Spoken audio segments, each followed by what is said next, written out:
I'm Aryeh Schwartz, along with my co-host, Rachel Galligan. Welcome to the WNBA Insider Show. Each week, we cover different topics important to the W, using X's and O's along with key stats to bring honest and critical analysis. Folks, we have one of the biggest names in women's basketball coverage, Sue Favor. Sue, welcome to the show. And honestly, I know that was like a quick intro, but your resume is too long for me to give you a proper intro. So could you kind of just tell the folks a little bit about yourself, and also just mention how long have you been covering the W? Wow, well, that's a very nice thing to say. Thank you, my friend. I have been a women's basketball fan or aficionado since about 1981-82 season, the first season that the NCAA had a championship for women. And then I have been covering the game for 10 years. And have had a blog since that time, and then a website, womenshoopsworld.com, since 2015. And man, it's just been some really, really amazing and great times covering the Final Fours, the NCAA tournament along the way, WNBA games along the way, playoff games. It's just been really a journey, and then just watching players, grow up in front of my eyes. And it's just a really, really great game with a lot of great people in it. Yeah, I mean, that's perfectly put. So a little bit back, Rachel and I started something that we like to call continuing the discussion or continuing the conversation. And it's basically us talking about the WNBA games that happened today, or if you're listening to this on Monday, that happened yesterday. Let's start off quick with Lynx Wings. Cambage goes down. They keep fighting and really come out with down to the wire game. Liz has been playing amazing this season, so I don't want this question or this thought that I want from both of you to sound bad. But do we think that Dallas played better maybe in the second half because they rely on Liz too much? Rachel, are you going to start? Sue, I'll let you start. I was like, boy, that's loaded. Yeah, you know what? I did catch that comment on social media in the middle of all the games that I was attending, and man, it's hard for me to say something like that. I don't even know if I would agree that they rely too much on Liz. I know she takes a lot of abuse in the post and whatnot, but that just saying that would kind of insult Skylar Diggins-Smith, in my opinion, and she's been having a heck of a season, just putting up some, all-star numbers right off top. So I don't know if I would agree with that, but I would probably tend to guess, without having talked to them, that they probably just wanted to step up just for her, and because they knew they needed to step up. So hats off to them. They had Alicia Gray stepped up today.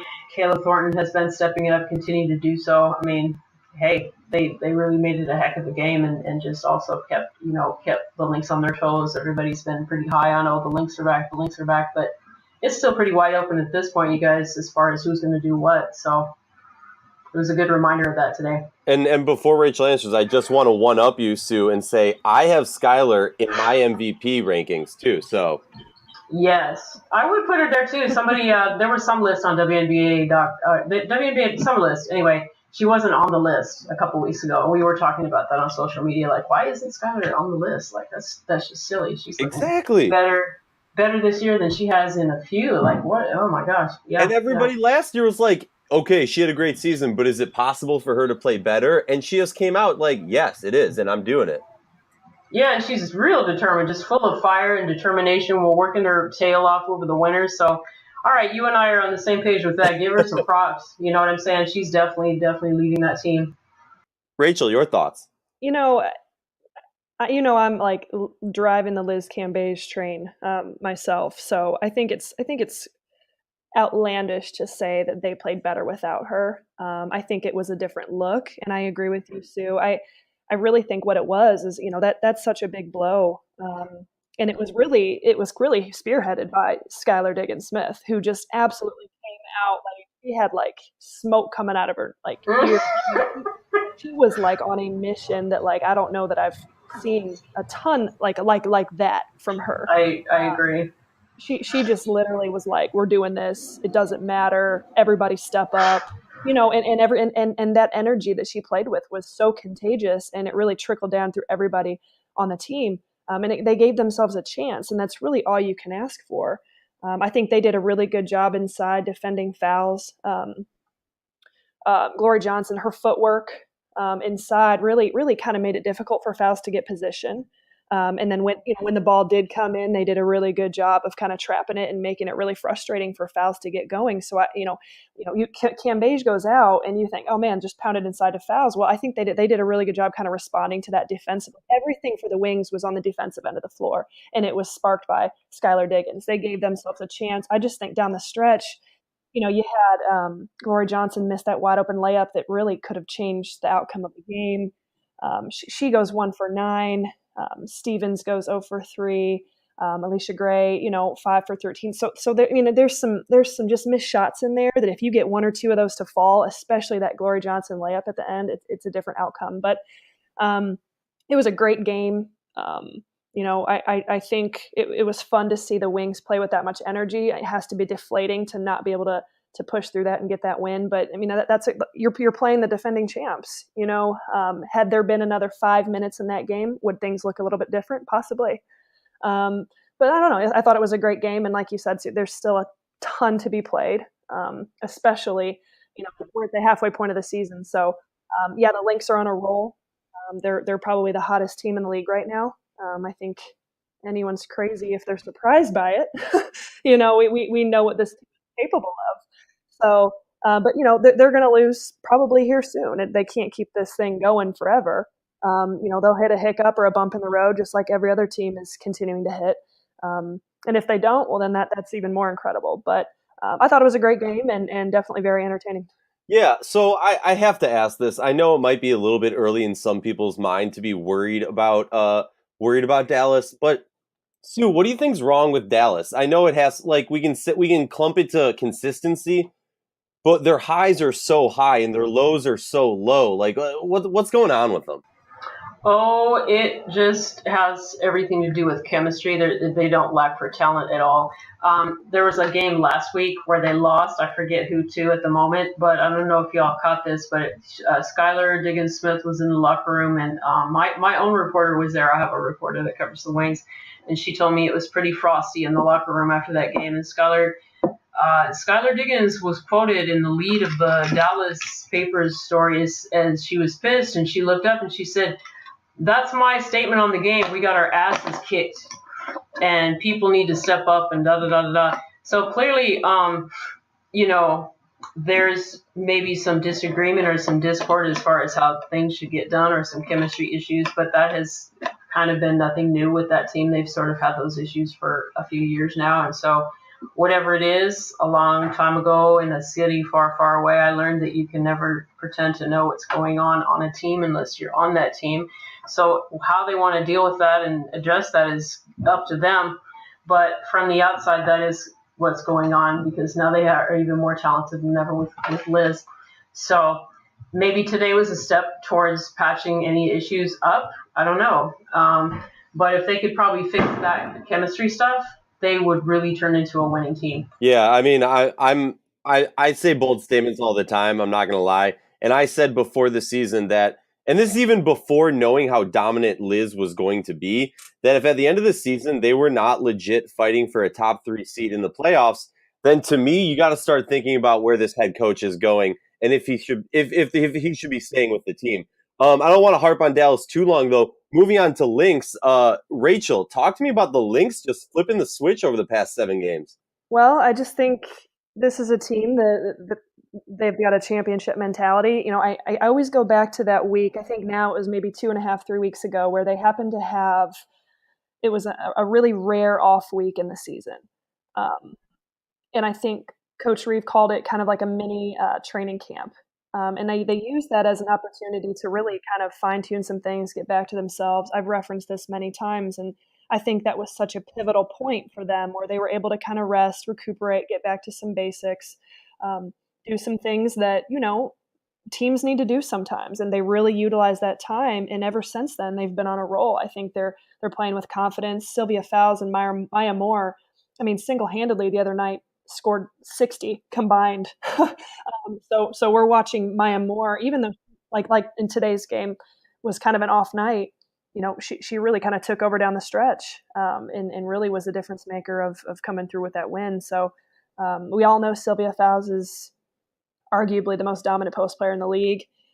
So, I mean, they're playing really well. They're playing confident. I think this will be a really big week with them going in and matching up against the Sparks again. But yeah, I'm excited about it. I'm excited to see how they do this week, how that matchup goes, especially now that they've kind of got their rhythm going. But I don't know, Sue, how do you feel about them?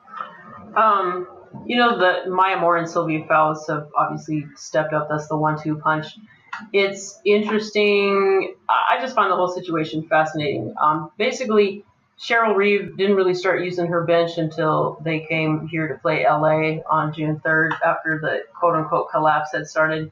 And so then all of a sudden, Danielle Robinson is getting major minutes, and, Alexis Jones is getting major minutes. And so, I noticed that Cheryl then she said in the podcast 2 weeks ago that she needed to rest people. She realized that she needed to rest Rebecca Brunson, and so she wouldn't have her, worn out by the end of the season. And the trainer told her that. And I was like, wow, this is fascinating. So, but I'm noticing in the minutes for these last 2 games that Rebecca Brunson's minutes have crept back up, as have Lindsay Whalen's. And then the coach is relying a little bit less on those reserves. I know Danielle Robinson was out today, but what about Temi? What about Temi? She still isn't playing. Cecilia only had 5 points today. So I don't know. I'm just wondering we'll see. I'm just wondering if the coach is kind of following into her old habit. She was quoted in my own reporter's story Friday as saying it was so hard to just keep them in there and not the reserves and just not yank them out and so it's killing her to leave the reserves in and get them some time. And so the minutes are creeping back up. So the question for me going down the stretch here, you guys, is are the veterans going to be able to withstand all these pounding minutes? Maya has 31 minutes again today. I mean, Maya is a hell of a woman, but she is tired sometimes. So to me, that's what it is, you guys. I just hope that the bench players are able to get enough minutes. Minutes equals experience, to get enough experience in there to make a difference for them down the stretch, because it's a short season, but it's a long season. So in another month and a half, it's going to be more games, 6 more weeks of pounding and pounding and pounding for 25, 35 minutes a game. So what's going to be left? I guess we'll just see. Yeah, and moving on to Dream Fever, Rachel, talk to me real quick about this game. I mean, not the most exciting of games. It came down to 4 points, but talk to me a little. Well, the Dream Fever was a great game for Victoria Vivians. We know what she's capable of doing just from a scoring standpoint. She's shown flashes of that so far this season. She ends up going 5 for 7 from the 3-point line, finishing with 27 points in 33 minutes. And so the play of Vivians has really stepped up tremendously. Candice Dupree, came in clutch down the stretch. Ultimately in this game, the Fever kind of fought back from a deficit, which is not unusual for them this season. That they're 1-16. They're struggling to win games. They've yet to, they dig themselves a hole when games start. They start at the Dream jumped out ahead of them 30-22 in the first quarter.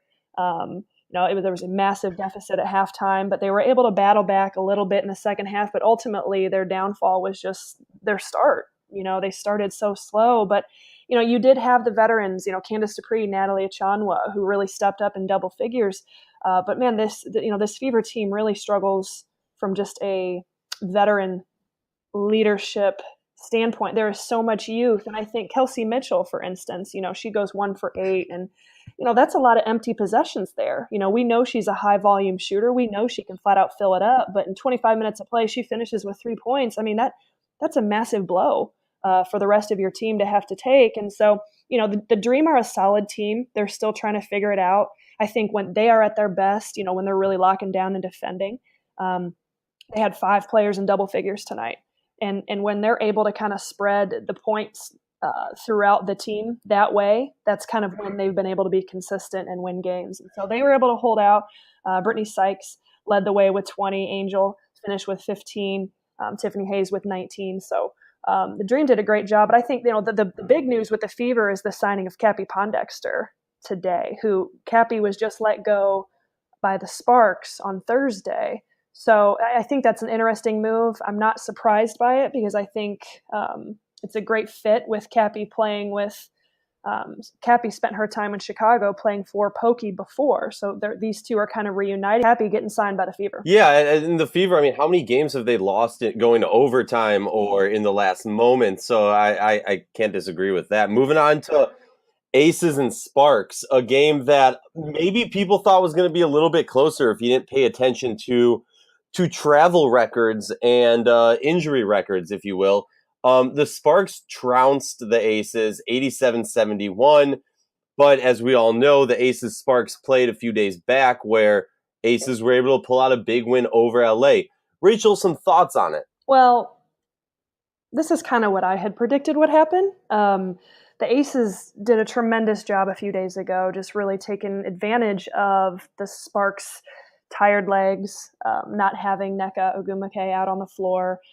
They played tremendous as a unit, and they were able to pull up that upset at home.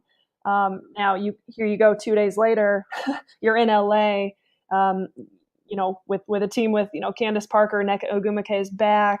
I really had the feeling that LA would respond to this magnitude, and I'm not surprised by it. I just thought that, it could get out of hand early. I really felt like they did a great job of turning over the Aces. I mean, they turned it over 21 times, which is, an obscene amount of turnovers. They capitalized on those turnovers. I mean, they were like textbook. They punished them from every mistake they made from a turnover or even a missed shot standpoint. They got the ball out, they pushed it up, and they're shooting layups. And it got out of hand very quickly. Over the past, day or two, I guess since the Aces beat the Sparks, a lot of people, and I'm not even going to get into the back-to-back, which I think is insanely important in this scenario, but the Aces, every team that they've beaten that stat-wise or record-wise they're better than, Washington missing EDD and Cloud, Seattle missing Clark and Bird, LA missing Nneka. Other than that, they've only beat two teams that are worse than them. Are people a little bit too hyped on the Aces right now? I know it's not like they're not getting like major hype, but are people jumping the gun on them? I think they are. But let's move on. Moving on to the Liberty in the Sky, another ridiculously exciting game. Rachel, I know you got some feelings on this. Went to OT, Liberty win 97-94 in Chicago. Talk to me, Rachel. I think it was a much-needed win for the Liberty. They needed that desperately, and especially being able to go and kind of snap the Chicago Sky winning streak, out on the road. That was something they desperately needed, and it really came down. I mean, it went to overtime, came down to the wire, but it was honestly kind of an ugly game, really, especially in the second half. It was exciting. But from an X's and O coach's standpoint, man, that thing got ugly at times. The Liberty kind of just hung with it. They were able to kind of capitalize on some really pivotal Sky turnovers down the stretch, or missed opportunities, if you will, where they were able to kind of get the ball inside to Charles. She went to work. She finished the game with 28, 9 for 18 from the field. She got to the free throw line 10 times, which was big, especially down the stretch. And earlier in the game, they weren't going to her as much. And that's not unusual, I guess. But when she decided to kind of go down on the block and take advantage of the mismatch with Gabby Williams, she had success. From the Sky standpoint, it was really the Allie Quigley, Courtney Vandersloot show. They combined for 48 points. And after that, Cheyenne Parker's been playing very well. She's been coming off the bench, given some really solid minutes. She finished with 13. Diamond DeShields finished with 12, but, goes 3 for 12 from the field. And I felt like really in that fourth quarter, in that overtime period, they really needed like Diamond DeShields or Stephanie Dolson to kind of like hit that big shot or step up. And I think it came down to some missed opportunities just from shots. Dolson had some great looks, 15-footers, wide open threes that she's used to kind of hitting, especially in key moments. That didn't fall. And then, you combine that with some really tough turnovers. Jamira Faulkner gets a great look to really kind of seal the game and, misses it by like 2 feet to the left. And so it was a great game, super exciting, but,